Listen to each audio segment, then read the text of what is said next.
Hello everyone, I'm SpeedyGRT and welcome back to part 6 of the tour of the MLemSMP. Today, we're going to be going over some of Grayish TV's builds, also known as Gray. You can see if we go through here, which is next to Solana's house, we can go up this little path up the ladder and it will lead to Gray's cave. As you can see, it's very lush and full of a lot of life and nature. There's a little area for pets over here as well.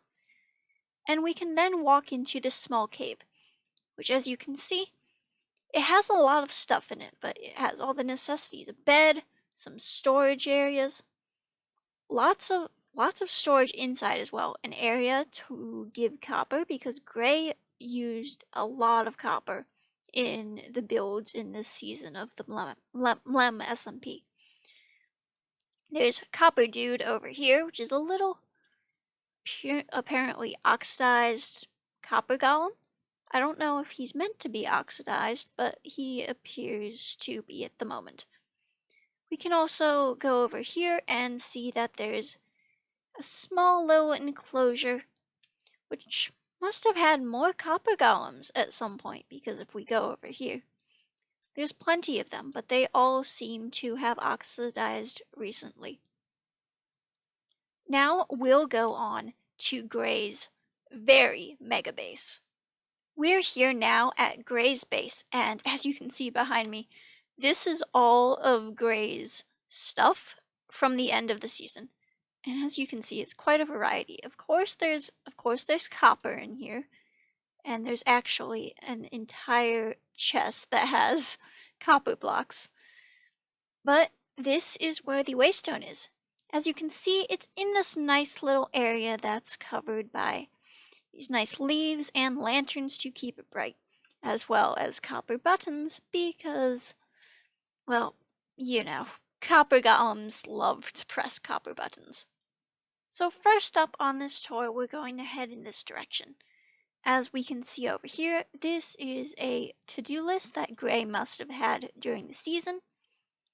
And we can go in this building over here, which this one doesn't look entirely finished, but if we go behind the wall over here, we can actually see that this is a sugarcane farm, just like the one near my base, but in a large building. Now, across from this building, it appears to be a small tree stump, which is actually an area for a beacon, which is giving haste right now. It is also highly decorated in here as well, and we can go up here, and it leads to the top of the tree trunk. We will then move on down this path over here. As you can see, as we go over here, there's a nice little bridge with a lot of plushies on top, it seems, like the little copper golem, as well as an ocelot, a slime, and a warden. And we can see the outside of the building from over here, which has some very nice water wheel designs on the side, with some little penguins in a boat over there. Now, if we go this way, we can see this river over here. And it leads all the way up here in this direction, which doesn't appear to be connected by a path, but I could be wrong. Now, we can go up here, and we see that the river continues up here into this pond, which has even more penguins as well. Now, if we go over here, it does appear that there actually was a path. We see that there's a llama, as well as this small wagon that's over here, which, as you can see, is even decorated, and you can even go on top of it. We can also see from here how much of the village is actually surrounded by a variety of different trees. If we go back down here, there's this small storage area. Well, I wouldn't call this small exactly, but it has plenty of blocks that Gray must have used to build this, and is highly organized as well. We can also see if we go out here, there is a little balcony and plenty of decoration on the outside as well, including an area with crops and some horses. Next up, this building, highly decorated from the outside again, and we can go inside and see that it's actually a little bit of a cooking area incorporated with a few other items as well. We can then go upstairs and see that there's a little wolf that appears to be staying here. If we go behind this house, we can also see that there's a few other buildings, but we'll head back to the farthest area first. As we head down this path, surrounded by little copper golems as well, you can see the variety of trees starts to change into a darker color tone. So we can go up these stairs back here and follow the path, and it will lead to what appears to be a very black platform. But if we actually move forward, we can jump down here, and it leads to this other area, which appears like the void.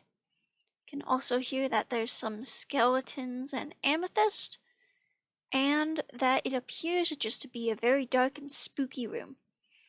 But if we follow the lanterns over here, we can actually see that this is where Gray kept the dragon egg for what I presume to be most of the season, because I'm pretty sure the dragon was defeated within the first week of the server, if not the first day or two.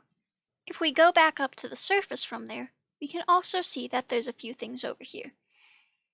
It appears that this building over here contains a lot of a variety of things, which is likely where Gray probably stored a lot of the stuff from this season, if I had to guess.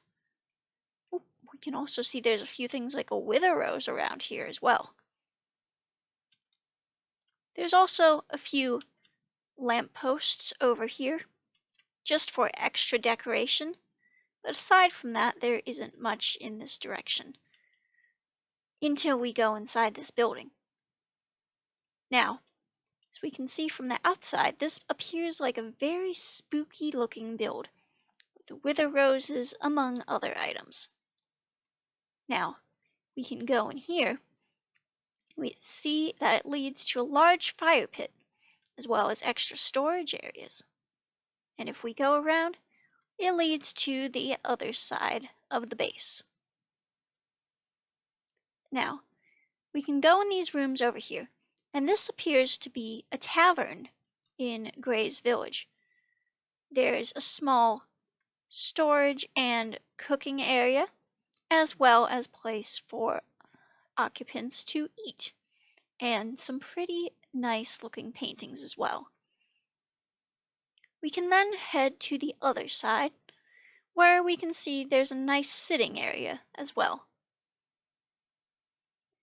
And then we can head up the stairs, which, as you see, as we go upstairs, there's a nice chimney and an interesting ceiling design which uses campfires. There's plenty of places for the smoke to come up from the floor below, and we can see that there's small, nicely decorated rooms which have everything that guests would need. There's also a place to look outside to the rest of the world. You can also go around here. There's a nice little decorated area with flowers over here, and larger rooms as well, which contain more storage for things like armor. Now, on to the next part of the village. Up next, we have this area over here past the tree stump. As we can see, as we go over here, there's this small building with mushrooms, bubbles, and sherry. We can go around here to the entranceway, I believe. Somewhere around here. And we can go inside.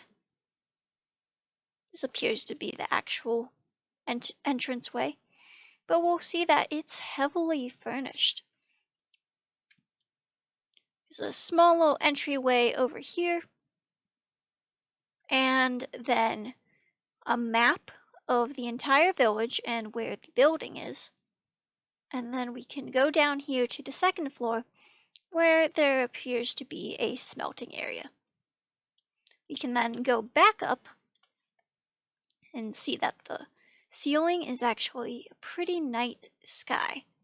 If we go back down here, we can then travel across the path over here to find this small little area for tridents, and see that there's plenty of bees around here as well.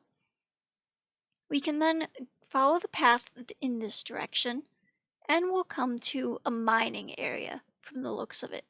We can see that there's a nice little industrial drill over here. And then if we travel down, there's TNT and goblins, which leads down to an actual mine. We can also see from this side that there's plenty of extra storage, minecarts, as well as TNT minecarts to give better aesthetic and feeling of an actual mine. This area is surrounded by quite large trees. I'm not sure if these are custom built or if they're just grown like this, but either way, it provides a nice contrast to the rest of the build. If we go back over here, we can see some of these trees actually do appear to be custom built using stairs as well as other slabs and items. And if we go back on the path, we can then see some of the roofing of the house as well, which is one of the reasons Gray needed so much copper for the build. Following the path back up this way, we can see there's another home which has an Enderman plushie in front, and if we go inside, we'll see that it has a very large map of the area. So you can see we're down here right now, and over here is what I believe to be the mine, although I could be wrong. It may be another build. But eventually we'll get up to the main base, which is Gray's mansion. We can also see that this appears to have a variety of objects, ranging from banners, and we can see we can go outside to a nice little stairway as well. Also has another area, uses lecterns as decorations over here. And if we go up here, we can see that we get to the top floor. Looks like a painting space, but also has extra room for a bed, as well as a few other decorative items. And this area over here is full of barrels and lecterns, which go very well with these sandstone blocks. The roof also incorporates pumpkins into it because it uses a very orange-looking wood, which gives a nice gradient and blend of colors. I've moved over here to this area of cherry trees, and as we can see, there's even a nice little camping spot over here, even though it's just a little ways out of the town. You can see we can go back over here, and we'll find the nether portal, which is just a simple design for now, because I know Gray wanted a different build, but might not have gotten the time to finish it. We can also see that the trees mostly have lots of beehives, and all of these builds usually have something on every side of them. So if we come back to the main area, which we're by the waystone again, we can go to this building over here, which as we can see is a very large brewing and enchanting area with multiple floors.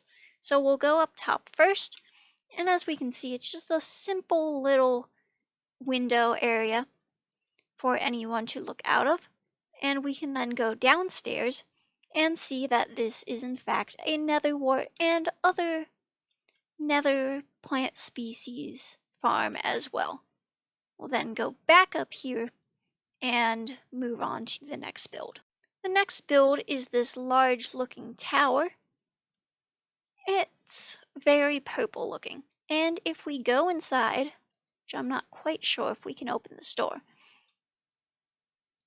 but we see that there's plenty of storage, but the tower does not appear to go all the way upwards, which is quite interesting. Yes, it appears that this is in fact some kind of farm or storage system. So if we climb up to the top, we might be able to see what this is. So it actually appears to be some sort of villager farm or an iron farm, which is entirely possible based on the amount of villagers in there. And it's a very interesting design because it hides the iron farm, or whatever type of farm this is, and places it in a very skinny build. There's also this other area I missed, which is actually inside of this tree, as we can see. Next to this build, we can see as we follow the path down here, it just appears to be a path through the trees, leading to a nice view of some of the forest as well as the outside world.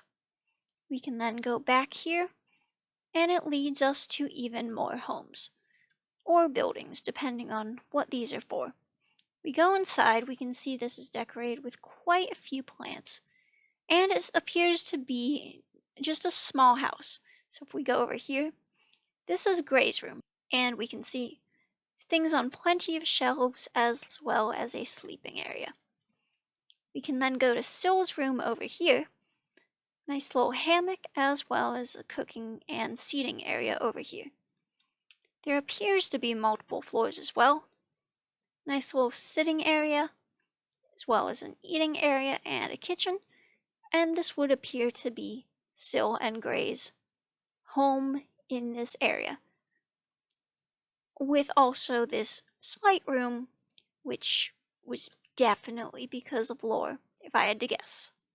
If we continue on, we'll find that the path splits off in two different directions. First up, we can go over here, and this appears to be a nice little garden area,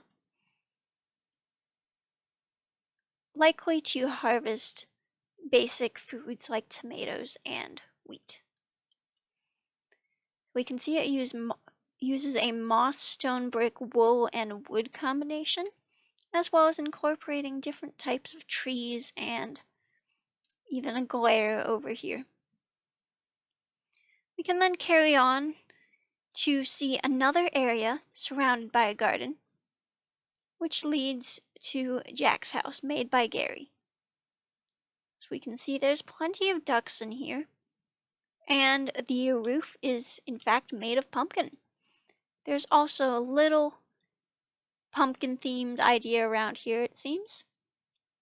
And if we go outside, we can see how this looks from the outside, which uses orange concrete and pumpkin as a good combination. It also appears to have a garden on the outside, which is another way to get into the house. As we continue in this direction towards Gray's mansion, we'll find this home with a small garden, which even has lily pads in the middle. We can go over here and see this mushroom-themed house, which if we go in, there doesn't appear to be anything in here, as it likely wasn't completed and just ended up being for show. I'm not sure if there would be anything. There's nothing upstairs, but as we can see, there is a moss, red wool, mushroom palette, as well as some deep slate, which I think goes really well with the mushroom house. We can also start to see Gray's mansion from here, as well as a small skyblock island, which is up there for unknown reasons. As we go back down, there is a small barn, which we can see has cows and sheep, as well as a deer in the garden. We can see that this just appears to be supplies for animals, and if we go upstairs, full of plenty of hay and an area to sleep as well. Across from that build is this very nice wooden tower and house. So if we go in, we can see it's decorated with flowers and pillager banners, and we can continue going up. It's all stuffed into a very small space, but it looks aesthetically pleasing due to the combination of wood types as well as blocks. You can also see that there's a little area that only Gray could have access to, since they were a pixie, which was a very small origin. We can see up here there's plenty of storage and sleeping areas, as well as shulker boxes, with lots and lots and lots of copper. We can also go out onto the balcony over here and see the great view. There's also another nether portal next to this, which uses the same style as the tower, and it looks like if we fly up here, there's another little area up here. You can then start heading up towards the main attraction, which is Gray's Mansion. As you can see, there's plenty of moss scattered around, as well as these beautiful orange trees. And if we go up here, we can also see there's a nice little area with lots of ducks. This cow over here, which I believe is a moo bloom. And there is a custom-built amethyst geode, which is similar to the amethyst cave I built in my shop this season, just with a lot more glowberries. We can then fly up here. I know this is a very large mansion, and Gray was trying to finish up building this entire hill before the server ended, because if we look from up here, this is not a natural modded hill. This is entirely built by Gray, as far as I know. And we can see here is the mansion. Now, if we go inside, custom interior, usage of honey blocks, and these designs from the concrete, and there's even simple storage and smelting systems. We can then head back here and see this is the other side of the mansion, and there's even a smokestack of the top. We can then go back inside and see these nice chandeliers made out of fences, and if we head this direction, there's an indoor farm, it appears, and plenty of areas for storage, as well as this nice nether portal design and various rooms. Appears to be an ender dragon head over here, and we can climb up here to get a better view of everything else. We can also hop down here, see this small little potion making room, which could have been for lore based on the floor, but also appears to be home to Michael. On the other side of this main area is this dining area, which, as we can see, there's a little bar over here, as well as some extra decorations, including a fireplace. Makes use of some custom items. John, the dog, is over here as well, and custom foods to give it the best appeal. We can then go over here to an extra area filled with furnaces, and then we'll head back into the main area as well. Up this set of stairs is just nice chest designs, and you can see it's the curve around staircase which goes up this direction, and this appears to be a normal reading area with a large map. So you can see how huge this hill is that Gray terraformed, as well as how large the village itself was, which you can't tell mostly because of the trees. We can also see that there's plenty of armor stands, and if we go around here, there's a nice little balcony to view the rest of the area. If we go over here, this is the enchanting setup. which, as we can see, uses lots of diorite, and you can even see these nice little fountains that are outside the window to give it a bit of color. We can then go over here. This appears to be a home to these two, and a small little tunnel, which I'm not quite sure where it was meant to go, but it appears to have curved back around over here. We can then head back to the other side of this and see that there's some small guest bedrooms over here as well. Use paintings, chairs, and shutters to give it a nice appeal, and the sandstone works very well. This room appears unfinished, but if we head this way, we can also see that there's other small areas as well. We can also see the upstairs area up here, which is actually behind the scenes from most of the builds. We can also see how much copper was used in this build, as well as the different variations of oxidization, which give it a very nice effect.